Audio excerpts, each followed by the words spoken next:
The rain had a rhythm in my life, a metronome for the quiet days. It would begin as a soft, insistent tapping against the single pane of glass in my small apartment, a sound that seeped through the walls and into my bones. My world was one of muted colors and predictable patterns. I worked from home, restoring old photographs for clients who wanted to reclaim a piece of a past I could only guess at. I would spend hours with a magnifying glass and fine-tipped brushes, coaxing faded smiles back to life, sharpening the edges of a world long gone. The faces were anonymous, their stories lost to me, which was how I preferred it. They asked for nothing. My apartment was a testament to my state of being. It was meticulously clean, sparse, and silent, save for the hum of the refrigerator and the sigh of the radiator in winter. Books were stacked in neat, unread piles. The single piece of art on the wall was a print of a gray, indistinct seascape. There was a photograph, face down, on my nightstand. I hadn't turned it over in 2 years. It was a relic from the before, a time of noise and color, and a different version of myself I no longer recognized. To look at it felt like inviting a ghost to sit at my table, and my small table only had room for one. Each afternoon at precisely 3 o'clock, I would walk to the corner cafe, the Daily Grind. It was a ritual. The walk there, the purchase of a black coffee, the claiming of the small table by the window. From there, I could watch the world pass by without having to participate in it. The city was a river of strangers, and I was content to sit on the bank, a silent observer. Loneliness was a constant, a low-grade fever that I'd learned to live with. It was no longer a sharp pain, but a dull, pervasive ache, the scar tissue of a wound that had closed but never truly healed. I had built a fortress of routine around myself, and while it was a prison of sorts, it was also safe. Nothing could get in. But of course, that meant nothing could get out either. I'd noticed her months ago. She was a fixture in the cafe, just as I was, though our orbits never intersected. She would sit in the worn armchair in the far corner, a book always open in her lap, a cup of herbal tea steaming beside her. She had a kind of wounded grace, a stillness that wasn't passive but protective. Her hair was the color of autumn leaves, threaded with silver that caught the dim cafe light. Her smile, when she gave it to the barista, was a brief, beautiful thing that never quite reached her eyes. Her eyes held a story, a deep and quiet sorrow that I recognized because I saw a version of it in my own reflection. She had built a fortress too. I could see the ramparts in the careful way she held her shoulders, the moat in the distance she kept from everyone else. I never spoke to her. I didn't know how. The language of casual connection was foreign to me now, so I watched and I wondered, and I went home to my quiet rooms, the silence settling over me like a shroud. The rain that Tuesday was different. It wasn't the gentle, melancholic drizzle I was used to. It was a deluge, a sudden violent outburst from a bruised-looking sky. It hammered against the cafe window, blurring the street into a watercolor mess of smudged headlights and slick, black asphalt. The bell above the door jingled incessantly as people rushed in, shaking umbrellas and shedding coats, bringing the chaotic energy of the storm inside with them. I kept my eyes on my cooling coffee, trying to maintain my island of calm in the rising tide of noise, and then I felt a presence. I looked up from the dark swirl in my cup and saw her standing by my table. Ilara. I had learned her name from the barista one afternoon. She was looking directly at me, her expression a strange mixture of resolve and terror. The book she was always reading was clutched in one hand, her knuckles white. The ambient noise of the cafe seemed to fade into a low hum, a distant frequency. It was just the two of us, suspended in a moment that felt both impossibly long and terrifyingly brief. Her gaze was unwavering, and in their depths I saw the same exhaustion I felt every morning when I woke up. It was the weariness of keeping a constant guard, of holding a shield for so long, your arms have forgotten what it feels like to be at rest. My heart began a slow, heavy thud against my ribs. I thought she was going to ask for the spare chair, or perhaps comment on the weather. My mind raced, trying to assemble a polite, non-committal response from the dusty ruins of my social skills. But the words she spoke were not the ones I expected. They were quiet, yet they cut through the cafe's clamor like a bell. She walked up to me and said, I'm tired of waiting for you. Let's go. My breath caught in my throat. Waiting for me? For what? To speak? To nod? To acknowledge that we were two lonely planets circling the same dying star? Her words were a stone thrown into the still, stagnant pool of my existence, and the ripples were shocking. I could only stare, my mind a blank slate. Let's go.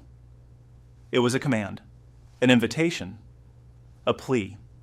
It was the most direct and frightening sentence I had heard in years. For a wild, dizzying second, I thought I had imagined it, that the solitude had finally cracked my mind. But she was still there, her expression softening slightly at my stunned silence, a flicker of vulnerability crossing her features. It was the look of someone who had just jumped from a cliff and was waiting to see if they would fly or fall. And in that moment, without logic or reason, I knew I couldn't let her fall. I stood up, my chair scraping against the floor, the sound unnaturally loud. I didn't ask where. I didn't ask why. I simply nodded.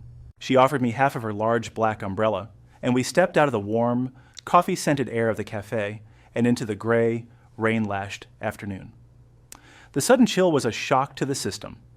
We stood for a moment on the pavement, the city's cacophony muted by the drumming of rain on the taut fabric above us.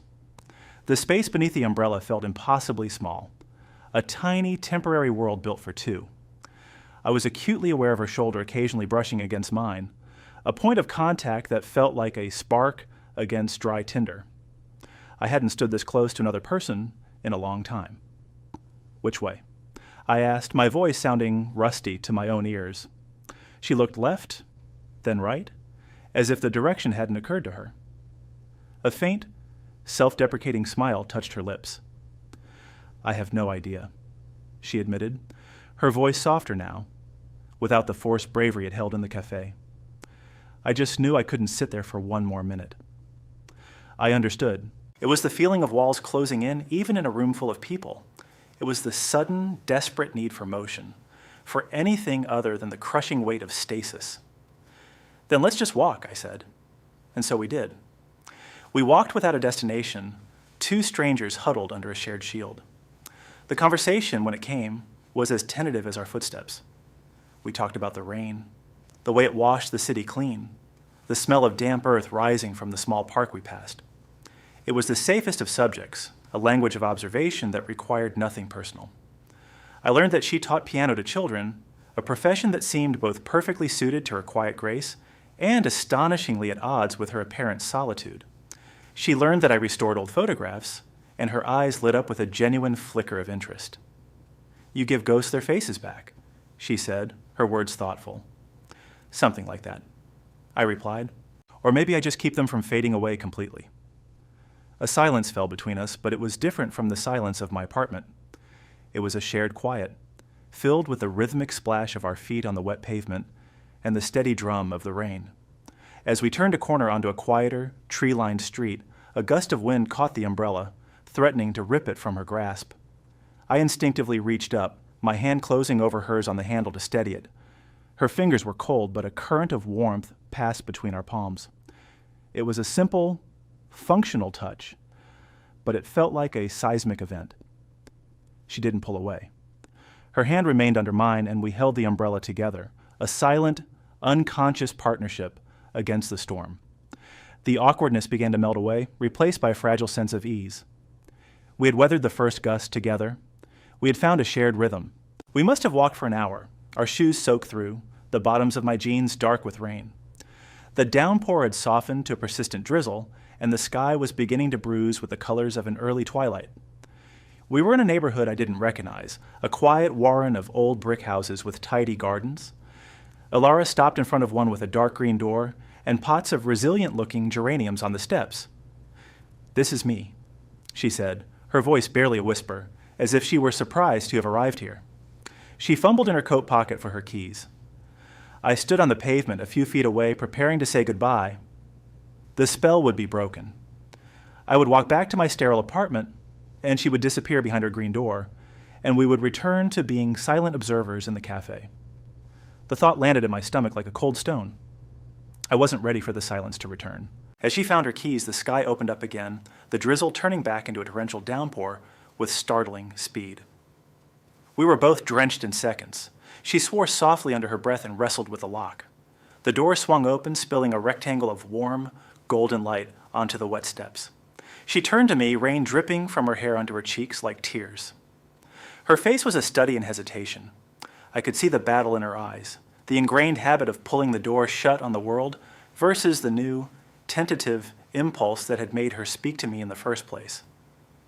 "You can't walk home in this," she said, the statement sounding more like a question. "You'll be soaked?" "I'm already soaked," I answered with a small smile, trying to lighten the moment, to give her an easy way out if she needed one. She held my gaze for a long moment, the rain drumming a frantic rhythm on the pavement between us. Then, with a quiet sigh that seemed to carry the weight of 100 lonely nights, she stepped back. "Come in, Leo," she said, using my name for the first time. "Please." Just until it stops, stepping over her threshold felt like crossing into another country. The air inside was warm and smelled of cinnamon, old paper, and something floral I couldn't name. It was the scent of a life being lived. A quiet jazz melody drifted from a vintage record player in the corner, the soft notes of a saxophone, a balm against the storm raging outside. The house was a sanctuary. Books overflowed from shelves stacked on tables and piled in corners. The walls were a warm, buttery yellow, and every surface seemed to hold something with a story. A chipped ceramic bird, a collection of sea glass in a jar, a framed piece of sheet music. It was the complete antithesis of my own empty, echoing apartment. This was a space built not just for shelter, but for comfort. It was her fortress, but from the inside, it didn't feel like a prison. It felt like a haven. She took my wet coat and hung it on a peg by the door, her movements efficient and graceful. "Tea?" she asked. I just nodded, unable to speak, too busy taking in the feeling of peace that was settling over me, a feeling I had long ago forgotten was possible. That first visit set the tone for the ones that followed. It became our new routine. 2 or 3 times a week, I would find my way to the house with the green door. Sometimes I brought a small offering, a bag of coffee beans from a specialty roaster, a Danish from the bakery near my apartment. She would always accept it with a quiet, grateful smile. We didn't do much. We would sit in her living room, the one she called her nest, and read in comfortable silence. The jazz records would spin, a constant, soothing soundtrack to our quiet companionship. The silence between us was never empty. It was a space of rest, a shared acknowledgement that we didn't need to fill every moment with noise. Yet one Saturday, I arrived to find her staring at a small dripping leak under her kitchen sink, a look of profound frustration on her face. A collection of mismatched pots and pans was arranged on the floor to catch the water. "It's been doing this for a week," she sighed. "I called a plumber, but he can't come until Tuesday." "Let me look," I offered. My father had been a man who could fix anything, and he'd passed on a few of his more practical skills. I spent the next hour on my back on her cool linoleum floor, armed with a wrench from a dusty toolbox in her basement. She sat on a stool nearby, handing me tools and holding a flashlight, her presence a steady, quiet support. We talked more that afternoon than we had in all the previous weeks combined. She told me about the children she taught, the funny things they said, the way their small hands struggled to span an octave. I told her about a photograph I was restoring, a family portrait from the 1920s where the mother had the same sad, knowing eyes as her. In the middle of tightening a compression nut, I mentioned my father, how he'd taught me the difference between a pipe wrench and a basin wrench. It was the first time I'd spoken of him to anyone in years, and the name didn't feel like a stone in my throat. It just felt like a memory. When I finally tightened the last fitting and the drip ceased, a triumphant silence filled the kitchen. She looked at me, a genuine, unguarded smile transforming her face. It reached her eyes. "Thank you," she said, her voice thick with an emotion that seemed too large for a simple plumbing repair. She placed a mug of hot tea in my hands. Our fingers brushed as I took it, and this time the touch lingered for a second too long, It was a question, a statement, a current passing between us. The shared, mundane task had forged a new layer of intimacy, a bond built not on words, but on the simple act of fixing something that was broken together. Later that evening, as a new storm raged outside, she put on a different record, something slow and melancholic. "This was his favorite," she said softly, staring into the fire she'd built in the hearth. "The man who lived here before me." It was a tiny crack in her armor, a small offered fragment of her past, and I held it as carefully as I would the most fragile glass negative. The quiet intimacy we were building felt like a delicate structure, a house of cards built on shared silences and cups of tea. I knew with a certainty that settled deep in my gut that one wrong move could bring it all tumbling down. The pull I felt toward her had grown from a quiet curiosity into a profound, aching tenderness. I wanted to know the source of the sadness in her eyes, not to fix it, but to simply sit with her in it, to let her know she wasn't alone. One evening we were listening to a record, the fire casting flickering shadows across the room. She was sitting in her usual armchair, a wool blanket draped over her lap. A single strand of her auburn and silver hair had fallen across her cheek. Without thinking, moved by an impulse that felt more natural than breathing, I reached out. My intention was simple: to tuck the stray strand behind her ear. It was meant to be a gesture of care, as gentle and unassuming as our entire relationship had been. But the moment my fingertips brushed her skin, she flinched. It wasn't a large movement, but it was violent in its subtlety. Her entire body went rigid. Her eyes, which had been soft and distant, became sharp and guarded. She physically recoiled, pulling back into the depths of her chair as if my touch had been a flame. The warmth in the room evaporated, replaced by a sudden, glacial chill. "I'm sorry," I stammered, pulling my hand back as if I'd been burned. "I didn't mean—" "It's fine," she said, her voice clipped and tight. She wouldn't look at me. She stood up abruptly, the blanket pooling at her feet. "I think I'm tired. It's getting late." The dismissal was polite, but it was absolute. The drawbridge to her fortress had been raised, the gates barred. I stood, my heart feeling like a lead weight in my chest. The easy companionship of the past few hours had shattered into 1,000 pieces. I had trespassed. I'd moved too fast, assumed a level of comfort that wasn't there. As I walked to the door, the silence was deafening. She didn't walk me out. I let myself into the cold night air, the green door clicking shut behind me with a sound of finality. The days that followed were a return to the old silence, but it was 1,000 times worse. My apartment felt smaller, emptier. The loneliness was no longer a dull ache. It was a sharp, stabbing pain. I sent her a text message the next day, a simple, "Hope you're okay." The reply came hours later. "Fine. Just busy this week," I knew what it was, a retreat. She was pulling away, terrified by the intensity of what was growing between us. I went to the cafe at our usual time, but her corner armchair was empty. The fortress was on lockdown, and I was on the outside, left to wonder if I had destroyed the most fragile, beautiful thing I had ever hoped to build. For a week I heard nothing. I gave her the space she was so clearly demanding. I didn't text. I didn't call. I didn't walk by her street hoping for a chance glimpse. I returned to my routine, but the solace it once offered was gone.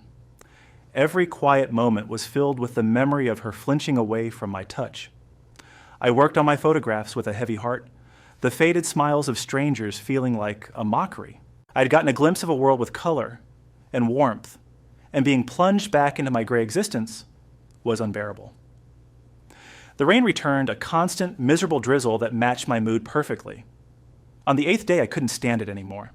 I knew I couldn't force my way back in, but I couldn't do nothing.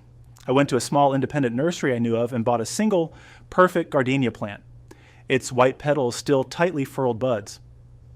I wrote a short, simple note. "I'm sorry if I scared you. I miss our silence."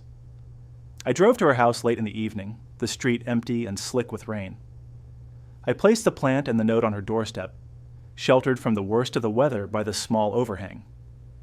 I didn't ring the bell. I just left it there, a quiet offering, a signal that I was still here. respecting her walls but hoping she might, eventually, lower the gate. I was halfway back to my car when my phone buzzed in my pocket, a text message from her. It was just one word. Wait. I stopped, my hand on the cold metal of my car door. I turned. The green door opened and she stood there, silhouetted in the warm light from her hallway. She was holding the note in her hand. She beckoned me back. My heart hammered against my ribs as I walked back up the path. She let me in without a word and led me to the living room. The fire was roaring. She hadn't been sleeping. She'd been waiting, just as I had. She sat in her armchair and gestured for me to take the sofa opposite. She held the note in her lap, her fingers tracing the edges of the paper. You didn't scare me, she finally said, her voice low and fragile. I scared myself. She looked up and her eyes were swimming with unshed tears. No one has touched me with that much gentleness in a very long time. I didn't know what to do with it. And then the story came pouring out. Not in a rush, but in quiet, painful sentences. She spoke of a marriage that had started with love and ended in a betrayal so complete it had hollowed her out. A husband who hadn't just left, but had systematically dismantled her trust, her confidence, her sense of self, leaving behind a ruin. He had made her feel that her desire for tenderness was a weakness he could exploit. The house, this sanctuary, was the first thing she had built for herself in the aftermath, a place where no one could hurt her. Her solitude wasn't a preference, it was a survival mechanism. As she spoke, I felt my own walls crumbling. The quiet protector in me wanted to rage at the ghost of this man, but the healer knew that wasn't what she needed. She needed to be heard. When she finished, a tear finally escaped and traced a path down her cheek. I moved from the sofa to kneel on the floor in front of her chair. I didn't say anything. I just took her hand. This time, she didn't flinch. Her fingers curled around mine, clinging to me. I brought her hand to my lips and pressed a soft, chaste kiss to her knuckles. It wasn't a kiss of passion, but of reverence, a confession without words. It said, I see your pain. I will not harm you. You're safe here. And in that quiet, sacred moment, I confessed my own story of loss, of the sudden accident that had stolen the color from my world and left me a ghost in my own life. We were two survivors, two rebuilders, finding solace in the ruins. The confession changed everything. The space between us was no longer fraught with unspoken questions or the fear of missteps.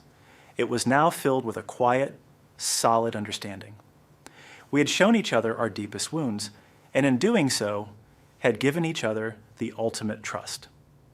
The tentative orbit we had maintained for weeks solidified into a new, shared reality. The polite distance was gone, replaced by an easy, gentle intimacy. I still had my apartment, but more often than not, my days ended at her green door. We cooked dinner together, our movements in her small kitchen becoming a comfortable, unchoreographed dance.